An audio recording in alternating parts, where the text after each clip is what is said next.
స్వామివారిని చూసేది 2 క్షణాలే అయినా మనం ఎంతో దివ్యమైన అనుభూతి పొందుతాం. వెంకటేశ్వర స్వామికి అంత మహిమ ఉంది. కానీ వెంకటేశ్వర అనే పదానికి అసలు అర్థమేంటి?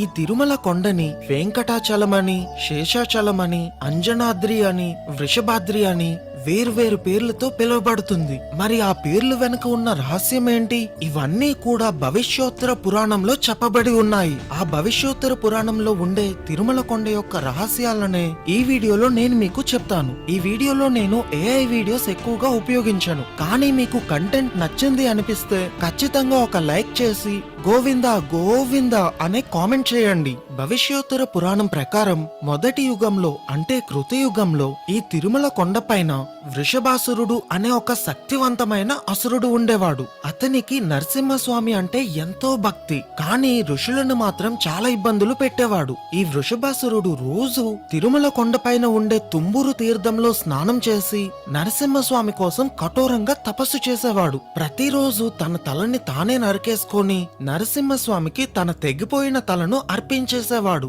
కానీ తన తపశ్శక్తి వల్ల తన తల తనకే తిరిగొచ్చేది. అలా వృషభాసురుడు 5000 సంవత్సరాల పాటు ప్రతిరోజు నరసింహస్వామికి తపస్సు చేసేవాడు. దాంతో విష్ణుమూర్తి ప్రసన్నం చెంది వృషభాసురుడి దగ్గర ప్రత్యక్షమై ఏం వరం కావాలో కోరుకోమంటాడు. అప్పుడు వృషభాసురుడు విష్ణుమూర్తితో, స్వామి, ఈ విశ్వంలో నువ్వే అందరికన్నా శక్తివంతుడివి, కాబట్టి నేను నీతో యుద్ధం చేయాలని కోరుకుంటున్నాను అని అంటాడు. దాంతో విష్ణుమూర్తి వృషభాసురుడితో యుద్ధం చేయడం మొదలు పెడతాడు. కేవలం ఒక్క క్షణంలోనే వృషభాసురుడిని చంపే శక్తి విష్ణుమూర్తి దగ్గర ఉన్నా సరే వృషభాసురుడు సంతృప్తి చెందాలి అని 27 రోజుల పాటు ఘోరంగా యుద్ధం చేస్తాడు.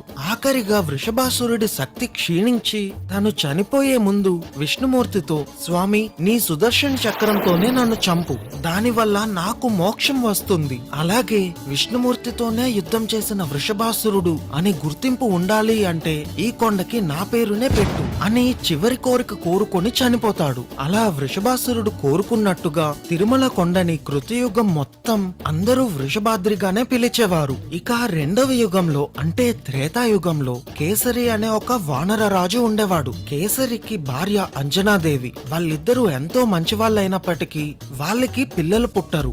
దాంతో కేసరి ఇంకా అంజనాదేవి ఈ తిరుమల కొండ మీద ఉండే మతంగ ఋషి ఆశ్రమానికి వెళ్లారు. అప్పుడు మతంగముని అంజనాదేవిని జబాలి తీర్థంలో స్నానం చేసి వరాహస్వామిని దర్శించుకొని వాయుదేవుడి కోసం తపస్సు చేయమని చెప్తారు. దాంతో అంజనాదేవి జబాలి తీర్థంలో స్నానం చేసి వరాహస్వామిని దర్శించుకొని తిరుమల కొండ మీద వాయుదేవుడికి తపస్సు చేయడం మొదలు పెడుతుంది. అలా 12 సంవత్సరాలు అంజనాదేవి తపస్సు చేసిన తర్వాత వాయుదేవుడు ఆంజనేయ స్వామిని పుత్రుడుగా అంజనాదేవికి ప్రసాదిస్తాడు. ఈ తిరుమల కొండ మీదే అంజనాదేవి తపస్సు చేసి ఆంజనేయ స్వామిని పుత్రుడిగా పొందినందుకు ఈ తిరుమల కొండని త్రేతాయుగంలో అంజనాద్రి అని పిలిచేవారు. ఇప్పుడు జబాల తీర్థం ఉండే ప్రదేశంలోనే ఒకప్పుడు మతంగముని ఆశ్రమం ఉండేది. అందుకే పిల్లలు లేని వారు జబాలి తీర్థంలో స్నానం చేసి వరాహస్వామిని దర్శించుకోవడం వల్ల వాళ్ళకి పిల్లలు పుడతారు అనే ఒక గట్టి నమ్మకం ఏర్పడింది. అలాగే ఈ తిరుమల కొండకి శేషాచలం అనే పేరు రావడం వెనక ఎంతో ప్రత్యేకమైన కథ ఉంది. వైకుంఠంలో విష్ణుమూర్తి ఉంటారు అని మనందరికీ తెలిసిందే. అక్కడ ద్వారపాలకులు జయ ఇంకా విజయులు. కానీ బ్రహ్మ కొడుకులైన సనకాదిమునులు జయ విజయులకి శాపం పెట్టడం వల్ల జయ విజయులు ఈ భూమి మీద జన్మించాల్సి వస్తుంది. ఈ జయ విజయుల వెనుకున్న పూర్తి కథను తెలుసుకోవడానికి ఈ వీడియోని చూడండి. సరే, జయ విజయులు అలాగా భూమి మీద జన్మించారు. దాంతో వైకుంఠంలోని ద్వారపాలకులు లేకుండా పోయారు. దాంతో విష్ణుమూర్తి ఆదిశేషుణ్ణి అక్కడ ద్వారపాలకుడిగా ఉండమని ఆజ్ఞాపిస్తాడు. అలా ఉండగా వాయుదేవుడు ఒక ముఖ్యమైన పని మీద విష్ణుమూర్తిని కలవడం కోసం వైకుంఠానికి వెళ్తారు. కానీ ద్వారపాలకుడుగా ఉన్న ఆదిశేషు మాత్రం వాయుదేవుడిని లోపలికి వెళ్లకుండా ఆపేసి వెనక్కి తిరిగి వెళ్లిపోమని చెప్తారు. దాంతో ఆదిశేషుకి ఇంకా వాయుదేవుడికి మధ్య ఒక పెద్ద వాగ్వాదం జరుగుతుంది. అదే సమయంలో విష్ణుమూర్తి అక్కడికి వచ్చి వీళ్ళిద్దరి మధ్య గొడవ ఎందుకు జరుగుతుంది అని అడుగుతారు. అప్పుడు ఆదిశేషు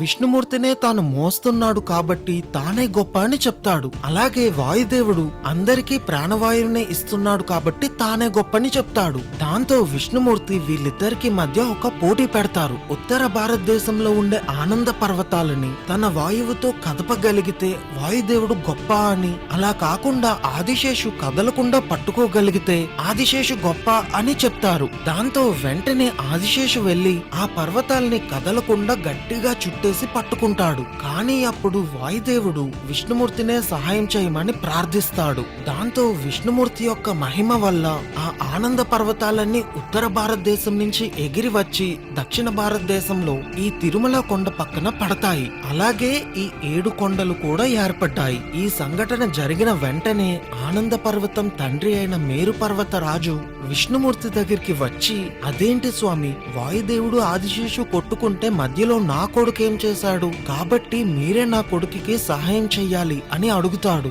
దాంతో విష్ణుమూర్తి అభయం ఇచ్చి, రాబోయే 28వ కలియుగంలో నేను భూమి మీదే జన్మిస్తాను. ఆ సమయంలో కలియుగాంతం వరకు నేను వెంకటేశ్వరునిగా నీ కొడుకైన ఆనంద పర్వతం మీదే ఉంటాను అని చెప్పి పంపిస్తారు. అందుకే తిరుమల మీద ఉండే వెంకటేశ్వర స్వామి ఆలయాన్ని ఆనంద నిలయం అని పిలుస్తారు. ఇంకా ఆఖరిగా ఈ తిరుమల కొండకి వెంకటాచలం అనే పేరు ఎందుకు వచ్చింది, అలాగే వెంకటేశ్వర అంటే అర్థం ఏంటి అని చెప్పాలి అంటే భవిష్యోత్తర పురాణంలో ఉండే ఈ విషయాన్ని మీకు చెప్పాల్సిందే. కలియుగం మొదట్లో మాధవుడు అనే ఒక బ్రాహ్మణుడు ఉండేవాడు. అతను శాస్త్రాలన్నీ చదివి ఎంతో నిష్ఠగా ధర్మ మార్గంలో నడుస్తూ ఉండేవాడు. కానీ అతను ఒక రోజు అడవిలో వెళ్తుండగా ఒక దాసి అయిన శూద్ర అమ్మాయిని చూస్తాడు. ఇంకా అప్పటి నుంచే తాను ఇంటికి కూడా వెళ్లకుండా ఆ దాసి అమ్మాయితోనే నివసించడం మొదలు పెడతాడు. దాంతో ఆ దాసికి ఉన్న అలవాట్లు, వ్యసనాలు అన్ని నేర్చుకొని మద్యం తాగుతూ మాంసం తింటూ నీచమైన పనులు చేస్తూ జీవించేవాడు. అలా చాలా సంవత్సరాలు గడిచిన తర్వాత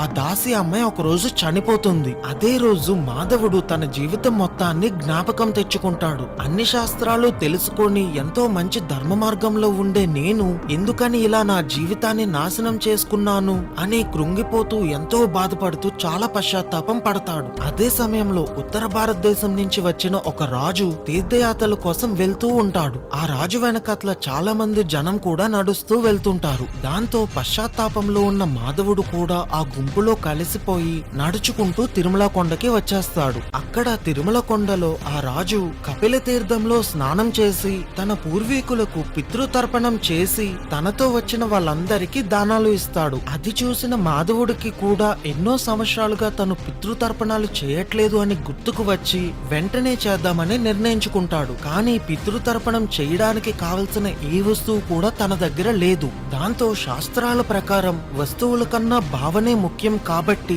మట్టి ముద్దలతో పిండాలు తయారు చేసి ఎంతో నిష్ఠగా తను కపిల తీర్థంలో స్నానం చేసి పితృతర్పణం పూర్తి చేస్తాడు. ఆ తర్వాత ఆ రాజుతో కలిపి మాధవుడు కూడా తిరుమల కొండని ఎక్కడం మొదలు పెడతారు. కానీ మాధవుడు తిరుమల కొండని ముట్టుకోగానే తన పాపాలు, కర్మలు అన్నీ కూడా విపరీతమైన దుర్వాసనతో ఒక వాంతి రూపంలో బయటికి వచ్చేస్తాయి. అలా వచ్చిన వాంతి తిరుమల కొండ మట్టిని తాకగానే భస్మమైపోతుంది. ఈ సంఘటనను చూసిన రాజుతో పాటు మిగిలిన వాళ్ళందరూ ఆశ్చర్యపోతారు. వెంటనే మాధవుడి దగ్గర బ్రహ్మదేవుడు ప్రత్యక్షమయ్యి, మాధవ, ఈ తిరుమల కొండకి రావడంతో ఈ రోజుతో నీ పాపాలన్నీ పోయాయి. వచ్చే జన్మలో నువ్వు ఆకాశరాజుగా జన్మిస్తావు. నీకు స్వయంగా లక్ష్మీదేవే పద్మావతి కింద పుడుతుంది. సాక్షాత్తు ఆ విష్ణుమూర్తి శ్రీనివాసుడి రూపంలో నీకు అల్లుడు కాబోతున్నాడు అని చెప్పి బ్రహ్మదేవుడు వెళ్లిపోతాడు. దాంతో ఎంతో ఆనందంగా మాధవుడు ఆ తిరుమల కొండ ఎక్కి వరాహస్వామిని దర్శించుకొని అక్కడే తన ప్రాణాలని విడుస్తాడు.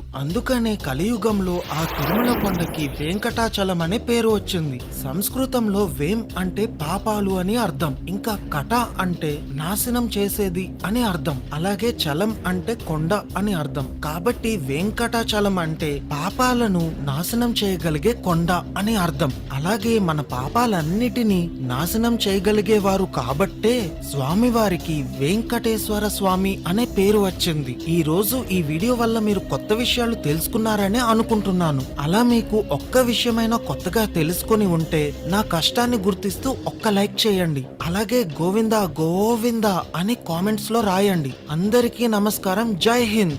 నా ఛానల్లో ఈ మిగిలిన వీడియోలు కూడా చూడండి, మీకు నచ్చుతాయనే భావిస్తున్నాను.